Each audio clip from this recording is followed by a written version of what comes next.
बऱ्याच वेळेला ना आपण रेसिपी करताना झटपट होणाऱ्या तर बघतोच, पण अगदी आजी किंवा आईच्या शब्दात बोलायचं म्हटलं तर आळशी रेसिपी काही असतात. आता आळशी रेसिपी म्हणजे काय? रेसिपी आळशी नसतात, आपल्याला ती रेसिपी झटपट व्हावी असं वाटत असतं. खूप वेळ स्वयंपाकघरात घालवायचा आपल्याला आळस आला असतो, म्हणून अशा रेसिपींना आळशी रेसिपी असं म्हटलं जातं.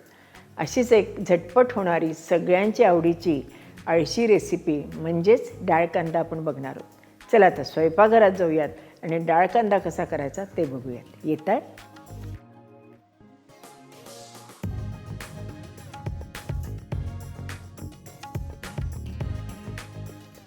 आता आपण डाळ कांदा करणार आहोत बरं का. डाळ कांदा करण्याकरता आपण पहिल्यांदा हरभऱ्याची डाळ आहे, ही एक 3-4 तास भिजत टाकली होती. ते पाणी जे आहे ते आपण आता काढून घेऊयात. आणि मुख्य आपल्याला डाळ कांदा म्हटल्यानंतर त्याच्यामध्ये 2 असे छान बारीक चिरलेले कांदे पाहिजे, म्हणजे कांद्याचं प्रमाण भरपूर पाहिजे बरं का.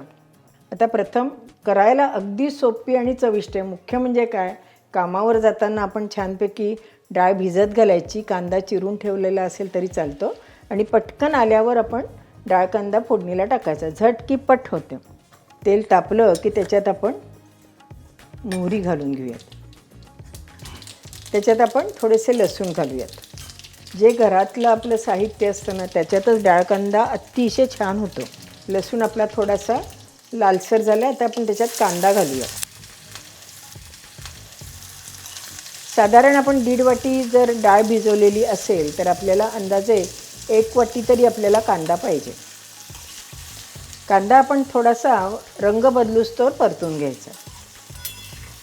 काही जण डाळ कांद्याला आलं लसूण पेस्ट पण वापरतात बरं का, किंवा बारीक केलेलं आलं लसूण, पण मला स्वतःला मात्र फक्त लसूण घातलेला आवडतो.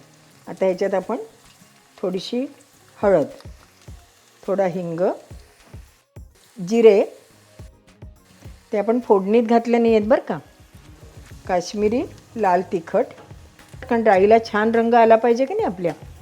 आणि आपलं नेहमीचा काळा मसाला आहे तो आपण याच्यामध्ये 2 चमचे घालणार आहोत. सगळ्यांच्याकडे काळा मसाला घालतात असं नाही, पण आपण घालून घेतो. त्याच्यातच आपण आता ही डाळ घालणार आहोत. आता हे आपण छान हलवून घेऊया.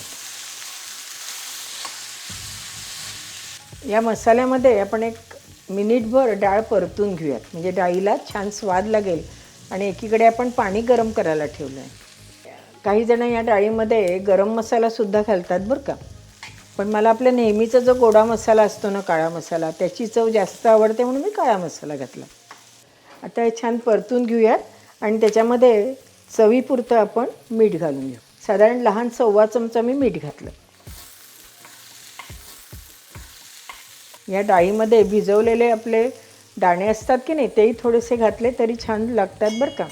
आता त्याच्यात आपण हे गरम केलेलं पाणी घालूया.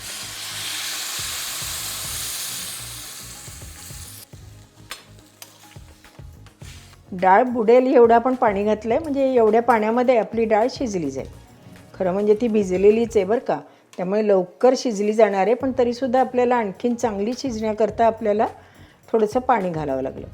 आणि मुख्य म्हणजे अगदी गाळ शिजवायची नाही आहे बरं का, अगदी बोटचेपी, म्हणजे ही डाळ दिसेल अशा पद्धतीने आपल्याला ती शिजवून घ्यायची. शिजली की बघूयात बरं का आपण. डाळीचा रंग बदलला आहे, पण थोडी अजून व्हायला पाहिजे बरं का. तर पुन्हा आपण झाकण ठेवूयात आणि गॅस मात्र मंद आहे बरं का. बहुतेक आपली डाळ शिजली असेल, आपण बघूयात.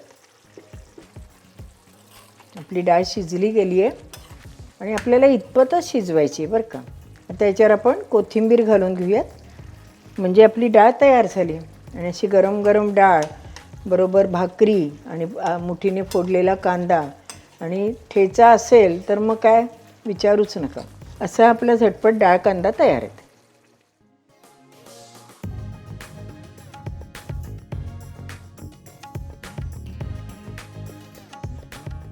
कशी वाटली तुम्हाला ही रेसिपी? झटपट तर होतेच होते, मुख्य म्हणजे सगळ्यांना आवडते. मंडळी खुश की आपण खुश.